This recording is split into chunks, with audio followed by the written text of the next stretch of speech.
Dear students, আজ আমরা ইলেকট্রোস্ট্যাটিক্সের Gauss's theorem নিয়ে আলোচনা করব। গসেস থিওরেম ইলেকট্রোস্ট্যাটিক্সের অত্যন্ত গুরুত্বপূর্ণ ইম্পর্ট্যান্ট একটা থিওরেম। ঠিক আছে, গস সাহেব মানে হচ্ছে কার্ল ফ্রেডরিক গস, যিনি একজন German mathematician as well as physicist ছিলেন। সেই কার্ল ফ্রেডরিক গসের ইলেকট্রোস্ট্যাটিক্সের থিওরেমটা নিয়ে আজকে আমরা আলোচনা করব। এই গসেস থিওরেম পড়ার আগে আমাদের কিছু ফান্ডামেন্টাল, একদম বেসিক কিছু ম্যাথমেটিক্যাল আলোচনা করতে হবে।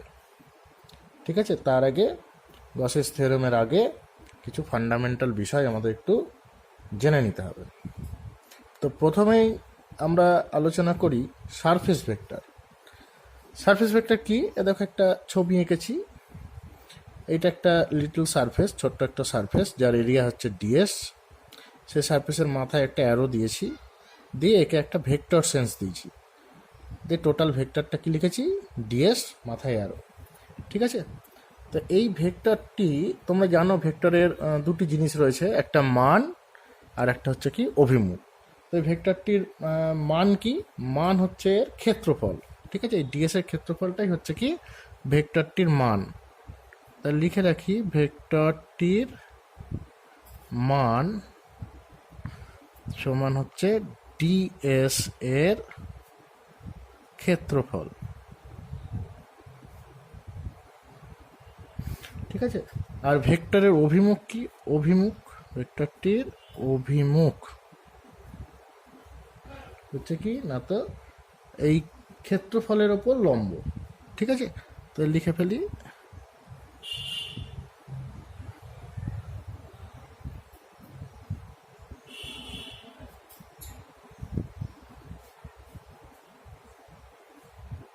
ক্ষেত্রফলের উপর লম্ব। ঠিক আছে, তো অনেক রকম ক্ষেত্র ভেক্টর হতে পারে, অনেক রকম ওরিয়েন্টেশন হতে পারে। ধরো ক্ষেত্রফলটা যদি এরকম হয়, তাহলে তার অভিমুখটা কোন দিকে হবে? এই দিকে হবে। এটা হচ্ছে ডিএস ভেক্টর, যার ক্ষেত্রফলটা হচ্ছে কি ডিএস। আবার এরকম হতে পারে,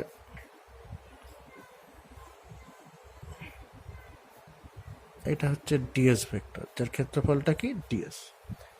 ঠিক আছে, বেশ। নেক্সট আলোচনায় আসি electric field intensity and electric flux.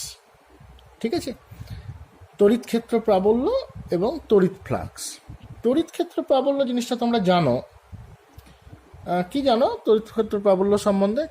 কীরকম ডেফিনেশন আমরা পড়েছি না, তো কোনো বিন্দুতে তড়িৎ ক্ষেত্র প্রাবল্য বলতে বোঝায় ওই বিন্দুতে যদি আমরা একটি একক ধনাত্মক আধান রাখি, তাহলে ওই আধানটির যে বল অনুভব করে সেটাই হচ্ছে ওই তড়িৎ ক্ষেত্রের ওই বিন্দুতে তড়িৎ ক্ষেত্র প্রাবল্য, তাই না?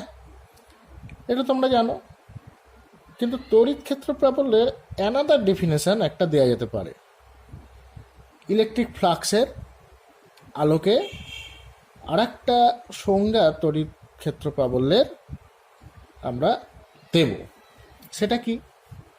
দেখো, তোমরা ইলেকট্রিক ফ্লাক্স বলতে তড়িৎ বলরেখা, সেটা অলরেডি জানো। কি, ধরো এখানে একটা ইলেকট্রিক ফিল্ড রয়েছে। ঠিক আছে, তো ওই ইলেকট্রিক ফিল্ডে আমরা একটি একক ক্ষেত্রফল কল্পনা করলাম, যে একক ক্ষেত্রফলের মধ্যে দিয়ে লম্বভাবে বলরেখাগুলো নির্গত হচ্ছে। ওকে, তাহলে ক্ষেত্রফলের মান কত? 1। আর বলরেখা কোনগুলো কোন দিকে যাচ্ছে না, তো ক্ষেত্রফলের সঙ্গে লম্বভাবে। এই বলরেখার সংখ্যাটাকে আমরা কি বলি? যতগুলো বলরেখা বেরোচ্ছে তাকে আমরা কি বলি? ফাই। এই বলরেখাগুলোকে একসঙ্গে আমরা কি বলি? ফ্লাক্স, যাকে ফাই দিয়ে সিম্বলাইজ করি। ঠিক আছে, তো ইলেকট্রিক ফিল্ড ইন্টেন্সিটি মানে তড়িৎ ক্ষেত্র প্রাবল্য বলতে কি বোঝায়, এখানে কীরকম ডেফিনেশনটা আমরা দিচ্ছি খেয়াল করে দেখো কি বলছি। যে কোনো তড়িৎ ক্ষেত্রে মধ্যে যদি একক ক্ষেত্রফলের মধ্যে দিয়ে যে পরিমাণ তড়িৎ বলরেখা নির্গত হয় বা যে পরিমাণ তড়িৎ ফ্লাক্স নির্গত হয়, তাকে কি বলা হচ্ছে? ওই বিন্দুতে তড়িৎ ক্ষেত্র প্রাবল্য। আই রিপিট, কোনো তড়িৎ ক্ষেত্রে কোনো বিন্দুতে যদি একটি একক ক্ষেত্রফল কল্পনা করা হয়, তাহলে ওই একক ক্ষেত্রফলের মধ্যে দিয়ে লম্বভাবে যতগুলো ফ্লাক্স নির্গত হয় তাকে বলা হচ্ছে কি ওই বিন্দুতে তড়িৎ ক্ষেত্র প্রাবল্য। তাহলে এখানে তড়িৎ ক্ষেত্র প্রাবল্য যদি বলি আমি ই, এখানে তড়িৎ ক্ষেত্র প্রাবল্য ই তৈরি হলো, তার মানে কি একক ক্ষেত্রফল দিয়ে কতগুলো বলরেখা বেরোলো, ফাই সমান ই সংখ্যক এখানে বলরেখা বেরোলো। ওকে, বেশ। এবার নেক্সট আমরা আলোচনা করি কি না তো ইলেকট্রিক ফ্লাক্স। তো এখানে একটা ইলেকট্রিক ফিল্ড আমি ড্র করছি, ইউনিফর্ম ইলেকট্রিক ফিল্ড। তোমরা জানো সমান্তরাল সরলরেখা দিয়ে ড্র করতে হয়। তো সেখানে একটা ইলেকট্রিক ফিল্ড আমি ড্র করেছি, ইউনিফর্ম ইলেকট্রিক ফিল্ড। ইলেকট্রিক ফিল্ডের ডিরেকশনটা হচ্ছে এই দিকে। এখানে আমরা কি করেছি না তো একটা ডিএস সারফেস কল্পনা করলাম। এই সারফেসটা কি না তো ডিএস সারফেসটাকে যদি আমরা ভেক্টর দিই তাহলে ডিএস এর উপর একটা লম্ব টানতে হবে, তাহলে এটাই হচ্ছে কি ওই সারফেসের সারফেস ভেক্টর। ডিরেকশন হচ্ছে এইটা, আর সারফেস ভেক্টরের ম্যাগনিটিউড কোনটা, মান কোনটা, এই ক্ষেত্রফলটা। ঠিক আছে, বোঝা গেল? বেশ। এখন এখানে একক ক্ষেত্রফল দিয়ে কতগুলো বলরেখা নির্গত হচ্ছে by definition of electric flux. Electric field intensity সাপেক্ষে যদি আমরা বলতে চাই কি বলবো না তো এখানে একক ক্ষেত্রফল দিয়ে লম্বভাবে কতগুলো বলরেখা নির্গত হচ্ছে, ই সংখ্যক বলরেখা নির্গত হচ্ছে, তাই না? এবার যদি সারফেসের ওপর যদি আমরা একটা একক ক্ষেত্রফল কল্পনা করি, এই সারফেসের ওপর যদি আমরা একটি একক ক্ষেত্রফল কল্পনা করি, তাহলে একক ক্ষেত্রফল দিয়ে, বুঝতে পারছো কি বলছি আমি, এটা হচ্ছে ই। তাহলে একক ক্ষেত্রফল বরাবর ই এর কত উপাংশ নির্গত হবে, ই কস থিটা। বোঝা গেল?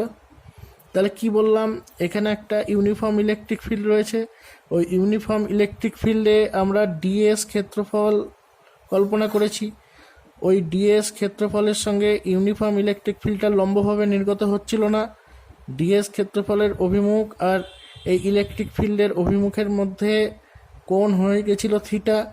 ঠিক আছে, এবার ওই ডিএস ক্ষেত্রফলের মধ্যে কোনো একটা বিন্দুতে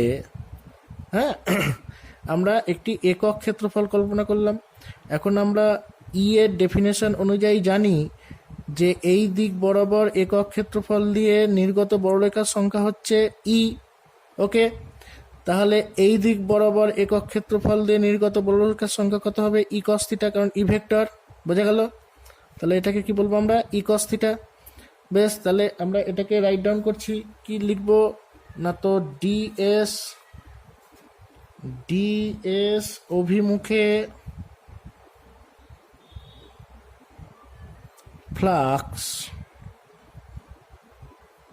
কি লিখছি, ডিএস অভিমুখে একক ক্ষেত্রফল দিয়ে নির্গত ফ্লাক্স, ডিএস অভিমুখে একক ক্ষেত্রফল দিয়ে নির্গত ফ্লাক্স সমান ই কস থিটা, ই এর কস উপাংশ। দেখতে পাচ্ছ? বেশ, অতএব ডিএস অভিমুখে ডিএস ক্ষেত্রফল দিয়ে নির্গত ফ্লাক্স, একে যদি আমরা ডি ফাই বলি, তাহলে ডি ফাই ইজিক্যাল টু কি লিখবো, E cos theta into DS. Okay, তাহলে is equal to E DS cos theta, এইভাবে এটা সাজিয়ে লিখতে পারি। Therefore D phi is equal to লিখতে পারি ই ডট ডিএস, তাই না? ই ডট ডিএস মানে E DS cos theta, A dot B মানে এ বি কস থিটা। ঠিক আছে, বুঝতে পারলে? তাহলে এটা হচ্ছে কি ফ্লাক্সের একটা জেনারেল ফর্ম। ওকে, বেশ। তাহলে একটা বদ্ধ তল থেকে মোট নির্গত ফ্লাক্স কত হবে সেটা একটু দেখে নিই। ধরো একটা বদ্ধ তল হচ্ছে এরকম, একটা বদ্ধ তল, এখানে কিছু আধান রয়েছে, এই আধান থেকে ফ্লাক্স বেরিয়ে আসছে, প্লাস চার্জই ধরো, প্লাস আধান রয়েছে কিউ, চারিদিকে বেরিয়ে যাচ্ছে। সব অ্যারো কি না তো অ্যাওয়ে ফ্রম দ্যাট চার্জ। বেশ, এবার এই এস ক্ষেত্রফলকে আমরা এরকম ক্ষুদ্র ক্ষুদ্র ক্ষুদ্র ক্ষুদ্র ক্ষুদ্র ডিএস ক্ষেত্রফলে ভেঙে নিতে পারি। এই একটা ডিএস ক্ষেত্রফল আমরা আঁকছি, এই ডিএস ক্ষেত্রফলের অভিমুখ কোন দিকে, এইটা হচ্ছে তার অভিমুখ সারফেস ভেক্টর। এখানে ই এর অভিমুখ কোন দিকে, এইটা হচ্ছে তার ই এর অভিমুখ। তাহলে ডিএস ক্ষেত্রফল দিয়ে লম্বভাবে কত ফ্লাক্স নির্গত হয় বাই ডেফিনেশন? তোমরা একটু আগে দেখলে কত ফ্লাক্স নির্গত হয় বলো, ডি ফাই, তাই না? তাহলে ডি ফাই ইজিক্যাল টু কি লিখতে পারি, ই ডট ডিএস। ওকে, তাহলে এই সমগ্র ক্ষেত্রফল দিয়ে নির্গত বলরেখার সংখ্যা কত হবে, phi. Phi equal to integration of D phi, মানে কি, মানে ওই DS DS DS DS DS DS করে অসংখ্য ভাগে ভাগ করেছি এই গোটা বদ্ধতলকে। ওই বদ্ধতলে প্রত্যেকটা অংশ দিয়ে কতগুলো করে ফ্লাক্স বেরিয়েছে, অর্থাৎ d phi d phi d phi d phi d phi ডিফাইগুলো বার করেছি। তাহলে বদ্ধতল থেকে মোট কত ফ্লাক্স বেরোলো, ফাই ইজিক্যাল টু ওই সবগুলো ডিফাইয়ের যোগফল। যোগ মানে কি, সামেশান। ঠিক আছে, তাহলে সামেশানকে আমরা কি বলছি, ইন্টিগ্রেশন। ঠিক আছে, কারণ কন্টিনিউয়াস ফাংশনের সামেশানকে ইন্টিগ্রেশন ফর্মে লেখা যায়। তাহলে কি, phi equal to integration of D phi.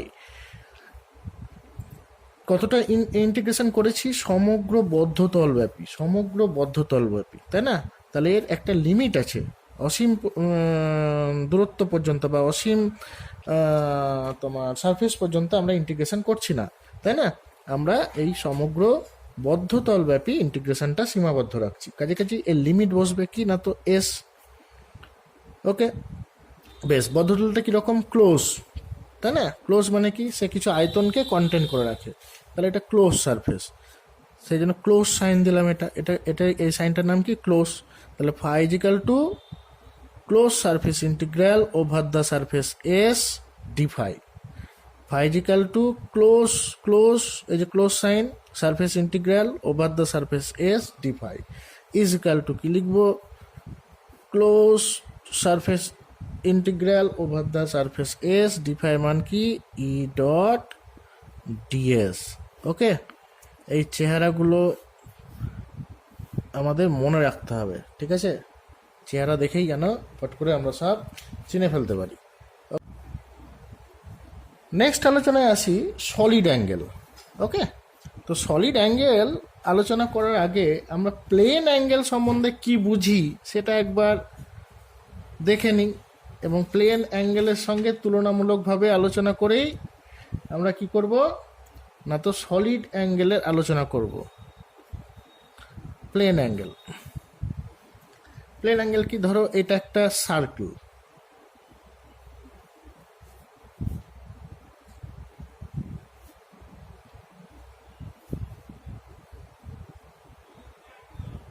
এটা হচ্ছে সার্কেলের সেন্টার ও, এটা রেডিয়াস আর, আর এই হচ্ছে আমার আর্ক এল, মানে কি বলে এটাকে, বৃত্তচাপ হচ্ছে এল। ঠিক আছে, এটা হলো সার্কেল। বেশ,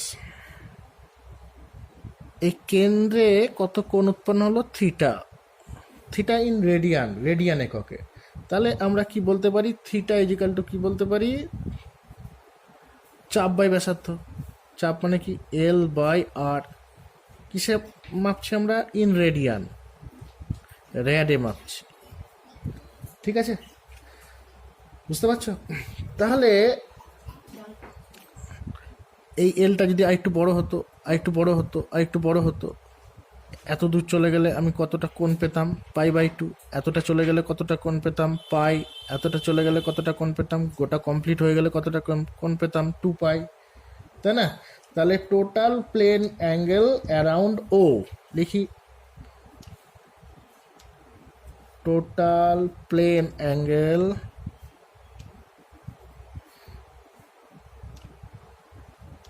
অ্যারাউন্ড ও ইজ, কি বলবো, থিটা ইজিক্যাল টু কি বলবো, এই টোটাল পরিধির কত হয়, 2 পাই আর বাই আর। এখন চাপ মানেই টোটাল পরিধি বাই আর, এত র্যাড সমান কি লিখি আমরা, 2 পাই র্যাড, তাই না? ব্যাস, এই আলোচনাটা করলাম দরকার আছে বলে। এবার সলিড অ্যাঙ্গেল এর সঙ্গে তুলনামূলকভাবে আলোচনা করে আমরা সলিড অ্যাঙ্গেলের আলোচনাটা করছি।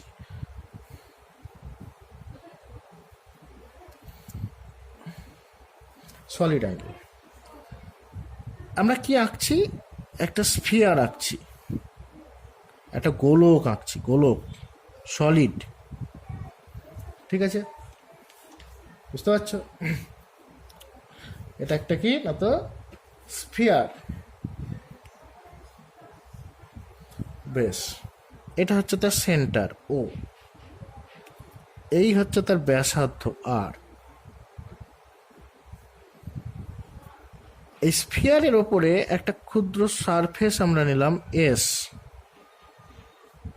তাহলে ক্ষুদ্র সারফেসটা এই ও সেন্টারে যে যে ফিগারটা তৈরি করলো, বুঝতে পারছো?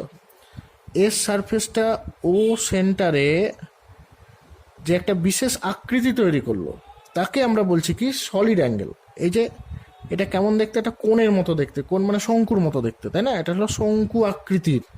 সলিড অ্যাঙ্গেলটা এখানে দেখতে পাচ্ছি কি শঙ্কু আকৃতির, ঠিক আছে? এই শঙ্কু আকৃতির যে চেহারাটা তৈরি হলো এইটাই হচ্ছে কি সলিড অ্যাঙ্গেল। ওকে, ঠিক যেমন এখানে কি হয়েছিল, প্লেন অ্যাঙ্গেলে কি হয়েছিল, এই বৃত্তচাপটা এই কেন্দ্রে যে ফিগারটা তৈরি করেছিল, যে ছবিটা তৈরি করেছিল, সেটাকে আমরা কি বলেছিলাম? তার অ্যাঙ্গেল, প্লেন অ্যাঙ্গেল, তাই না? অনেকে অ্যাঙ্গেল বলতে এই দাগটাকে বোঝায়, এই দাগটা নয়। অ্যাঙ্গেল হচ্ছে এই ফিগারটা, ছবিটা, ঠিক আছে? এই দাগটাও যে অ্যাঙ্গেল তৈরি করবে, এই দাগটাও তাই অ্যাঙ্গেল তৈরি করবে, কারণ সবসময় চাপ বাই ব্যাসার্ধ। এর চাপ ছোট, ব্যাসার্ধও ছোট। এর চাপ বড়, ব্যাসার্ধ বড়। এর চাপ আরও বড়, ব্যাসার্ধ বড়। তাহলে চাপ বাই ব্যাসার্ধ, চাপ বাই ব্যাসার্ধ করতে গেলে মানটা সবসময় একই পাবো। ছোট বাই ছোট, একটু বড় বাই একটু বড়, একদম বড় বাই একদম বড়। এই রেশিওটা সবসময় আমরা কি পাবো? একই পাবো। অর্থাৎ অ্যাঙ্গেল বলতে কখনোই এই দাগটাকে বোঝায় না, অ্যাঙ্গেল বলতে বোঝায় না তো এই ফিগারটাকে, ঠিক আছে? তাহলে এখানে যে সলিড অ্যাঙ্গেলের ফিগারটা কেমন দেখতে? না তো একটা শঙ্কু আকৃতির দেখতে, বুঝতে পারছো? তাহলে সলিড অ্যাঙ্গেলকে আমরা কি দিয়ে লিখি? ক্যাপিটাল ওমেগা দিয়ে লিখি, অনেক সময় স্মল ওমেগা দিয়েও লিখি, যাই হোক ক্যাপিটাল ওমেগা দিয়ে লিখছি। তাহলে এই সারফেসের ক্ষেত্রফল কত? এস। ক্ষেত্রফল বাই রেডিয়াস স্কোয়ার। ক্ষেত্রফলের একক কি হয়? Metre square. রেডিয়াসের একক কি হয়? মিটার। তার স্কোয়ার আছে মানে নিচেও মিটার স্কোয়ার হলো। তাহলে মিটার স্কোয়ার সমান কি হয়ে গেল? ইউনিটলেস, তাই না? থিটা যেমন ছিল কি আগে? ইউনিটলেস। হ্যাঁ, সিমিলারলি সলিড অ্যাঙ্গেলের কোনটাও হচ্ছে কি না তো ইউনিটলেস। তবুও থিটার একটা নাম দিই আমরা কি না তো রেডিয়ান। এরও সেরকম একটা নাম দিই কি না তো স্টিরেডিয়ান। কি নাম দিই? স্টিরেডিয়ান। STE, স্টিরেডিয়ান। RADIAN। ওকে, তাহলে total solid angle, total solid angle around O is কত হবে? Total solid angle around O is কত হবে? Omega is equal to, total solid angle পেতে গেলে কি করতে হবে? এই সারফেসটাকে বড় করে ধরতে হবে, অর্থাৎ গোলকের গোটা সারফেসটাই নিতে হবে আমাকে, তাই না? যেমন প্লেন অ্যাঙ্গেলে কি করেছিলাম? বৃত্তচাপটা আমরা কি করেছিলাম? গোটা পরিধি নিয়েছিলাম। সিমিলারলি এখানে কি করতে হবে? সারফেসটাকে আমাকে গোটা বাইরের পৃষ্ঠের বক্রতলের যে টোটাল যে সারফেসটা হয় সেটা নিতে হবে। তাহলে একটা গোলকের বাইরের পৃষ্ঠের ক্ষেত্রফল কি জানো তোমরা? 4πr²। তাহলে 4πr² বাই r² স্টিরেডিয়ান সমান কি হবে? 4π স্টিরেডিয়ান। বুঝতে পারছো? এটা হচ্ছে কি সলিড অ্যাঙ্গেল। একটা একটা একটা পয়েন্টকে কেন্দ্র করে যে টোটাল সলিড অ্যাঙ্গেল তৈরি হয় তার মান হচ্ছে কত? 4π স্টিরেডিয়ান। একটা পয়েন্টকে কেন্দ্র করে যে 2 ডাইমেনশনাল প্লেন অ্যাঙ্গেল তৈরি হয় তার মান কত ছিল? 2π রেডিয়ান। ওকে, বোঝা যাচ্ছে? বেশ, এবার আমরা একটা ক্লোজ সারফেস নিই, ঠিক আছে? একটা ক্লোজ সারফেস মানে একটা বদ্ধ তল নিলাম, এই হচ্ছে একটা বদ্ধ তল, এখানে একটা পয়েন্ট আছে ও, এখানে কিছু চার্জ আছে যার জন্য এখানে একটা ইলেকট্রিক ফিল্ড তৈরি হয়েছে, সেই ইলেকট্রিক ফিল্ড ইন্টেন্সিটি ভেক্টরটা ই এই দিকে কাজ করছে এখানে, ঠিক আছে। তাহলে এখানে যদি আমরা একটা এলিমেন্টারি সারফেস আমরা কল্পনা করি, সেই সারফেসটা একটু বড় করে আঁকি এত সুবিধা হবে। এলিমেন্টারি সারফেস কল্পনা করলাম, এটা হচ্ছে ডিএস, ঠিক আছে। এই ডিএস সারফেসটা কোন দিকে কাজ করবে, তার ভেক্টরটা এই সারফেসের সঙ্গে লম্বভাবে এদিকে কাজ করবে। তাহলে এই ডিএস সারফেস আর ই এর মধ্যে কোণ কত তৈরি হলো, থিটা, ঠিক আছে, বুঝতে পারছো? বেশ, এবার আমরা এখানে একটা সলিড অ্যাঙ্গেল ড্র করছি, এই পয়েন্ট যোগ করলাম,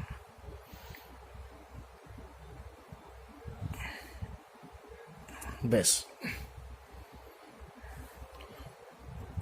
এখানে এই এই সারফেসটা কি বলেছি, ডিএস সারফেস, এই সারফেসটার নাম কি দিচ্ছি, ডিএস ড্যাশড, ঠিক আছে। দেখো এই ডিএস সারফেসের লম্ব এটা, আর ডিএস ড্যাশ সারফেস এমনভাবে এঁকেছি যাতে লম্ব ই হয়, অর্থাৎ ডিএস ড্যাশ সারফেসের লম্ব হচ্ছে ই। তাহলে ওই সারফেস দুটো লম্বগুলোর মধ্যে কোণ যদি থিটা হয়, তাহলে সারফেসগুলোর নিজেদের মধ্যেও কোণ কত হবে, থিটা হবে। তাহলে সারফেস দুটো নিজেদের মধ্যেও কোণ কত হবে, থিটা হবে। বুঝতে পারছো কি বলছি আমি, এই কোণটা কত হবে, থিটা হবে। আমি একটু বড় করে আঁকি, এই ছিল আমার ডিএস, আর এই হচ্ছে ডিএস ড্যাশড, এটা হচ্ছে কি আমার ডিএস, আর এটা কি না তো ডিএস ড্যাশড। তাহলে এই ডিএস ড্যাশড আর ডিএস এর মধ্যে কোন কোনটা হলো, ডিএস আর ডিএস এর ড্যাশ মধ্যে কোন হচ্ছে এই হচ্ছে থিটা, এটা হলো আমার থিটা। তাহলে এই কোনটা হচ্ছে কত, থিটা, বাইরে বার করে থিটা লিখলাম, ঠিক আছে। দেখো এই ডিএস যদি ভেক্টর হয়, তাহলে ডিএস ড্যাশটা তার কস উপাংশ না, থিটা দিয়ে কোষে বাঁধা আছে, কস উপাংশ না। তাহলে ডিএস ড্যাশ মানে কি লিখবো আমরা, ডিএস ড্যাশ যদি আমি লিখতে চাই, ডিএস ড্যাশ সমান কি হবে, ডিএস এর কস উপাংশ মানে কি ডিএস কস থিটা। ওকে, বুঝতে পারছো? তাহলে আমি লিখলাম এখানে কি না তো এগেন লিখলাম ডিএস ড্যাশ মানে হচ্ছে কি আমার ডিএস কস থিটা। বুঝতে পারছো? তাহলে এখানে যে সলিড অ্যাঙ্গেলটা তৈরি হলো আমার, এখানে যে সলিড অ্যাঙ্গেলটা তৈরি হলো, একে যদি আমরা বলি D omega equal to, by formula কি জানো, এই ক্ষেত্রফল বাই এই রেডিয়াস, এই রেডিয়াসটাকে আর ধরো, রেডিয়াসের স্কোয়ার, এই ক্ষেত্রফল বাই এই রেডিয়াসের স্কোয়ার মানে কি DS dashed by R square, ঠিক আছে। তাহলে ডিএস ড্যাশ সমান কি, ডিএস ড্যাশ মানে হচ্ছে DS cos theta by R square, ঠিক আছে, বুঝতে পারলে? তাহলে therefore total omega is equal to কি লিখবো, ইন্টিগ্রেশন ওভার ডি ওমেগা, ইন্টিগ্রেশনটা কীরকম, ওভার দ্য সারফেস এস, সারফেসটা কেমন, ক্লোজ সারফেস। তাহলে কি লিখলাম, actually integration close surface integration of D omega is equal to, তাহলে কি হচ্ছে ক্লোজ সারফেস ইন্টিগ্রেশন, ডি ওমেগার মান কি বসাবো, DS cos theta by R square, ঠিক আছে, বুঝতে পারছো? ইজ ইকুয়াল টু কত পাবো বলো তো,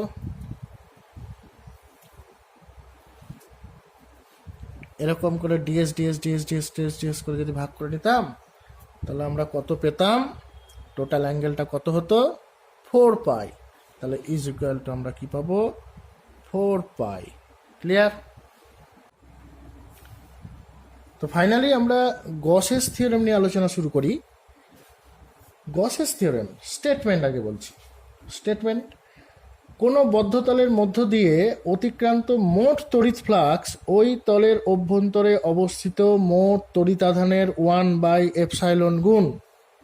আই রিপিট, কোনো বদ্ধ তলের মধ্যে দিয়ে অতিক্রান্ত মোট তড়িৎ ফ্লাক্স ওই তলের অভ্যন্তরে অবস্থিত মোট তড়িতাধানের 1/ε গুণ। ঠিক আছে, ব্যাপারটা বুঝি একটু। ধরো এই হচ্ছে একটা বদ্ধ তল, ঠিক আছে, এখানে একটা চার্জ আছে কিউ ও বিন্দুতে।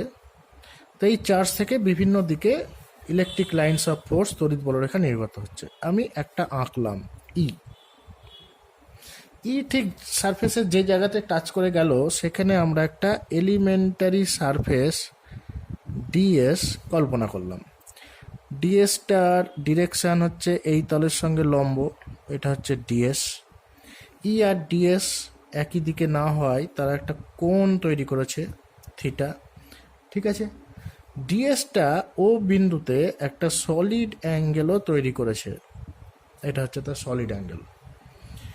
এই বিন্দুটার নাম দিলাম পি। ওপি ডিস্টেন্সটাকে আর ধরলাম, লিখলাম ওপি মানে হচ্ছে আর ডিস্টেন্স। ওকে, তো গসের সাহেব বলছেন যে কি বলছেন না, তো এই যে ক্লোজ সারফেসটা আছে, এই ক্লোজ সারফেস থেকে মোট যে বলরেখা বেরোবে সেই বলরেখার সংখ্যা হবে Q/ε। আচ্ছা, এই সারফেস দিয়ে কতটুকু বলরেখা বেরোয় তোমরা জানো, E.ds এই সারফেস দিয়ে।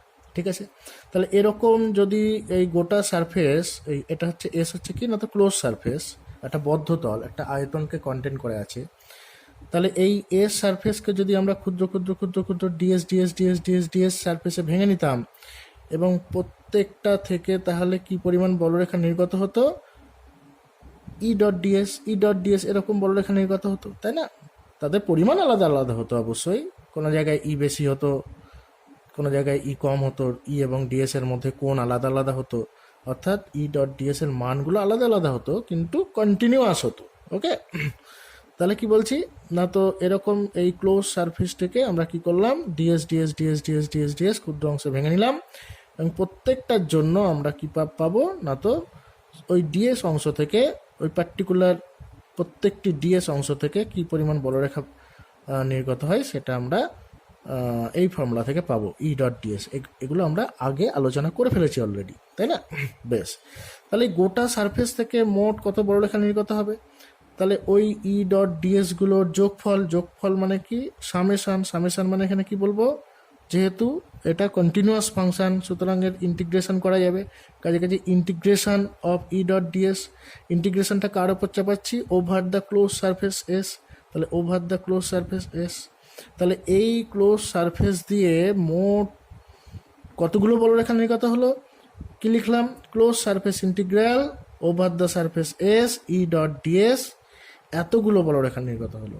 গসের সাহেব বলছেন এই নির্গত বলরেখার সংখ্যা হবে কি না, তো Q/ε।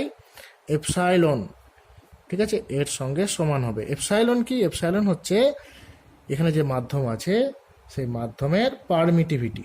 ঠিক আছে, পারমিটিভিটি অফ দ্যাট মিডিয়াম, ওই মিডিয়ামের তড়িৎ ভেদ্যতা। ক্লিয়ার? বেশ, এই গসেস থিওরেমের আমরা এবার প্রমাণ করব। দুটো প্রমাণ আছে, একটা বিন্দু আধান ইনসাইড দ্য ক্লোজ সারফেস, আর একটা কি না, তো আউটসাইড দ্য ক্লোজ সারফেস। তো আমরা প্রথম আলোচনা করছি কি না, তো যে চার্জ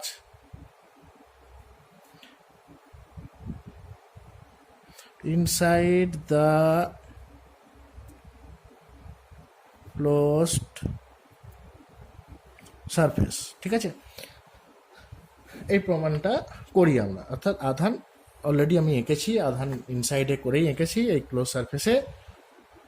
সেই সাপেক্ষে আমরা কি গসেস থিওরেমের প্রমাণ করব, close surface integral E.ds = Q/ε, এটা আমরা প্রমাণ করব।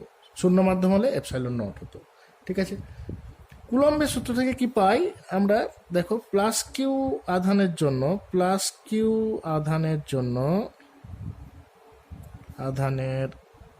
জন্য পি বিন্দুতে তড়িৎ ক্ষেত্র প্রাবল্য, তড়িৎ ক্ষেত্র প্রাবল্য ই ইজিক্যাল টু কি পাই 1/4πε0। এখানে আধান আছে কত কিউ, কিউ, আর এখান থেকে দূরত্ব কত আর, তাহলে Q/r²। ইকুয়েশন নাম্বার 1 দিলাম। ঠিক আছে, এখন close surface integral over the surface S E dot DS equal to, একটু ডট প্রোডাক্টটা ভেঙে রাখি, close surface integral over the surface S E DS cos theta.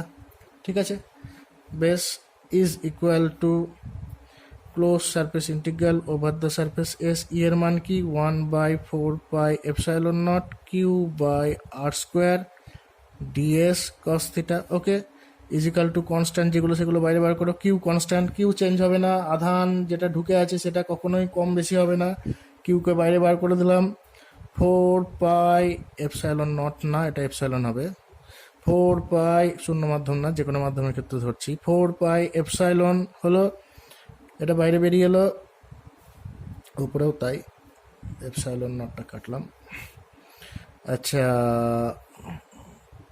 Close surface integral কি পড়ে থাকলো তাহলে DS cos theta by r²। ঠিক আছে, বুঝতে পারলে? শূন্য মাধ্যম হলে এপসাইলন নট ধরতাম, আমি যেহেতু জেনারেল মাধ্যম নিয়েছি কাজে কাজে এপসাইলন নট না, শুধু এপসাইলন ধরবে। তাহলে এই পর্যন্ত এলাম, তাই না? এবার তোমরা দেখো, অলরেডি আলোচনা করেছি close surface integral over the surface S DS cos theta by r², এর মানে হচ্ছে কি না, তো Q/4πε ইন্টু 4π, তাই না? তাহলে 4π কেটে গিয়ে কি হচ্ছে Q/ε।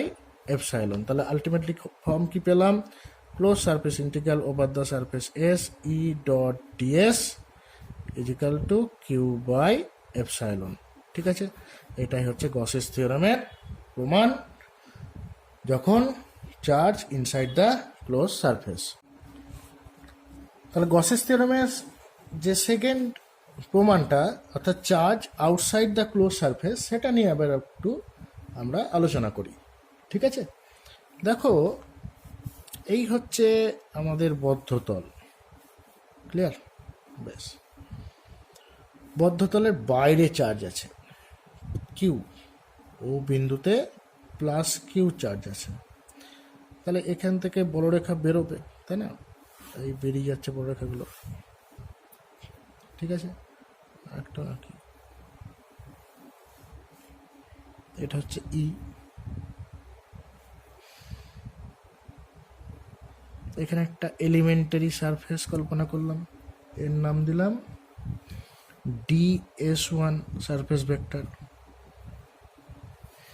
এখানে একটা এলিমেন্টারি সারফেস কল্পনা করলাম, এর নাম দিলাম DS2 সারফেস ভেক্টর। ই এর সঙ্গে এ θ1 কোণ করেছে, ই এর সঙ্গে এ θ2 কোণ করেছে। দেখো এখান থেকে এই যে ডিস্ট্যান্স, এটা যদি ও হয়, এই বিন্দুটার নাম দাও পি, এই বিন্দুটার নাম দাও কিউ। তাহলে ওপি ডিস্ট্যান্সকে যদি আমি R1 বলি, এটা যদি R1 বলি, ও কিউ ডিস্ট্যান্সকে আমরা কি বলবো R2। নট অনলি দ্যাট, এখানে এই বিন্দুটা পি বিন্দুটা ওর কাছে আছে, সেই জন্য ই এর মান যা হবে E1 নাম দিলাম। এখানে কিউ বিন্দুটা আর থেকে প্লাস কিউ থেকে দূরে আছে, সেই জন্য এই ই এর মান কম হবে, এর নাম দিলাম E2। ঠিক আছে, E1 এর মান কত, কুলম্ব ল অনুযায়ী বলতে পারি আমরা 1/4πε এনি মিডিয়াম Q/r1², যেহেতু এটা R1।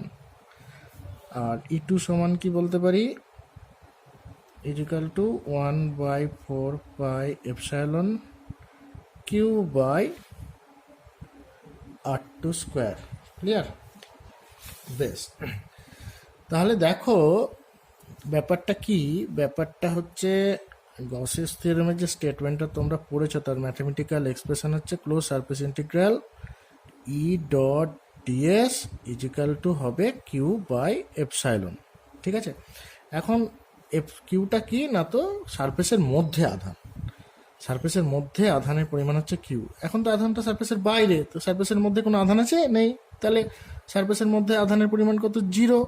তাহলে 0 বাই এপসাইলন সমান কত হওয়া উচিত, 0 হওয়া উচিত। ঠিক আছে, তাহলে আমাদের আলটিমেটলি প্রমাণ করতে হবে যে close surface integral over the surface S E dot DS equal to 0। তার মানে কি, তার মানে হচ্ছে এই বদ্ধ তল দিয়ে মোট যত ফ্লাক্স যাচ্ছে তার পরিমাণ 0। এই বদ্ধতল দিয়ে মোট যত ফ্লাক্স যাচ্ছে তার পরিমাণ 0। তোমরা দেখো ছবিতেও বুঝতে পারছো যে দেখো এর মধ্যে দিয়ে যেটুকু ফ্লাক্স ঢুকছে এদিক দিয়ে কিন্তু সেইটুকু ফ্লাক্স বেরিয়ে যাচ্ছে। ইনওয়ার্ড ফ্লাক্সকে অবশ্যই নেগেটিভ ধরবে, আউটওয়ার্ড ফ্লাক্সকে অবশ্যই পজিটিভ ধরবে। অর্থাৎ বদ্ধ সারফেসের মধ্যে ঢুকলে নেগেটিভ আর বেরোলে পজিটিভ। ঠিক আছে, এই কনভেনশন নিয়ে আমরা চলবো।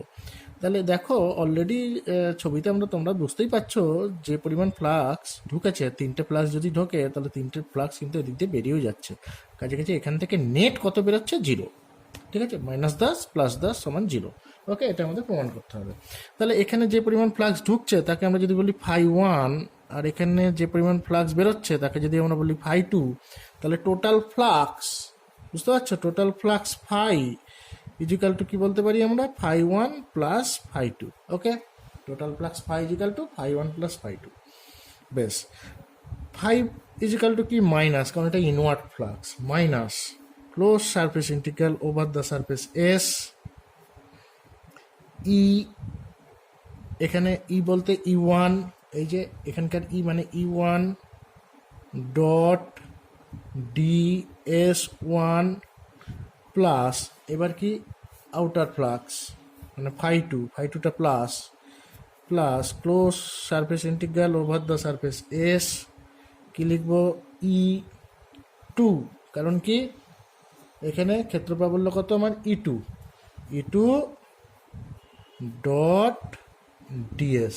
ওকে, is equal two minus cos product, dot প্রোডাক্টটা ভেঙে দিই, close surface integral over the surface S E1 DS1 cos θ1, কারণ এখানে কোণ কত ছিল, θ1, দেখো তাই না, plus close surface integral over the surface S E2 D, আচ্ছা এটা হচ্ছে না DS2 হবে, এটা DS1, তাহলে E2 DS2 cos θ2। ঠিক আছে, বুঝতে পারছো? বেশ, ইজ ইকুয়াল টু, এবার ই এর ভ্যালুগুলো বসাবো আমরা। তাহলে close surface integral over the surface S, E এর ভ্যালু হচ্ছে 1/4πε0 Q/R1² E1 এর জন্য, DS1 cos θ1 plus close surface integral over the surface S 1/4πε0 বলছি, ε0 হবে না, শুধু এপসাইলন হবে, শূন্য মাধ্যম হলে ε0 হয়, Q/DS2তে থিটার মান কত হয়েছে, θ2, তাই তো, তার মানে Q/, আর এর মান কত আছে, R2, তাহলে Q/R2² ইন্টু DS2 cos θ2। ঠিক আছে, বেশ, এবার কনস্ট্যান্টগুলোকে বাইরে বার করব। তাহলে মাইনাস Q/4πε বাইরে বেরোলো, ভেতরে থাকছে close surface integral over the surface S DS1 cos θ1/R1² plus এখানে সিমিলারলি বেরিয়ে আসছে Q/4πε close surface integral over the surface S DS2 cos θ2/R2² is equal two, এবার এই টার্মগুলো দেখো, DS1 cos θ1/R1², ঠিক আছে, এটা সলিড অ্যাঙ্গেল, হ্যাঁ তাই না। সিমিলারলি DS2 cos θ2/R2², এটাও কি একটা সলিড অ্যাঙ্গেল, তাই না, বুঝতে পারছো? বেশ, তাহলে এই সলিড অ্যাঙ্গেলগুলোর মান কত হবে, দেখো এই DS1 এখানে যে ফিগার তৈরি করেছে, এই DS2ও কিন্তু এখানে একই ফিগার তৈরি করেছে, একই শঙ্কু, কন্টিনিউশন, তাই না? একটাই কোণ, কোণ মানে শঙ্কু, একটাই শঙ্কুর কন্টিনিউশন, ঠিক আছে? তার মানে DS2 যে ঘনকোণ উৎপন্ন করেছে, যে সলিড অ্যাঙ্গেল উৎপন্ন করেছে, DS1ও ঠিক সেই পরিমাণেই সলিড অ্যাঙ্গেল উৎপন্ন করেছে। কাজে কাজে এই সলিড অ্যাঙ্গেলটার নাম যদি আমরা বলি ডি ওমেগা, তাহলে আমি লিখব -q/4πε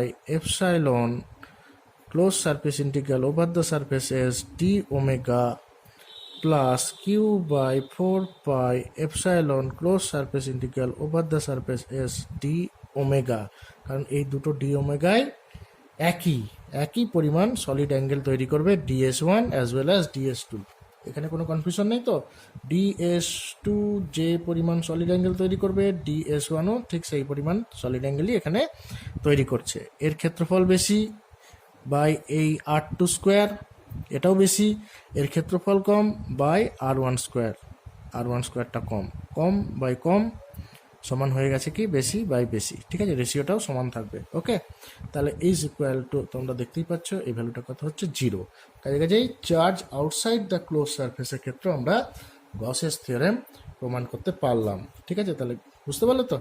এইভাবে আমরা গসেস থিওরেমের প্রমাণ কমপ্লিট করলাম। তাহলে এক্ষেত্রে আমরা কি লিখবো? অতএব ফান্ডামেন্টালি মানে আলটিমেটলি আমরা লিখবো close surface integral over the surface S, এক্ষেত্রে ই ডট ডিএস টোটালি বলছি ইজিক্যাল টু 0, ঠিক আছে? যখন charge outside the close surface. Okay.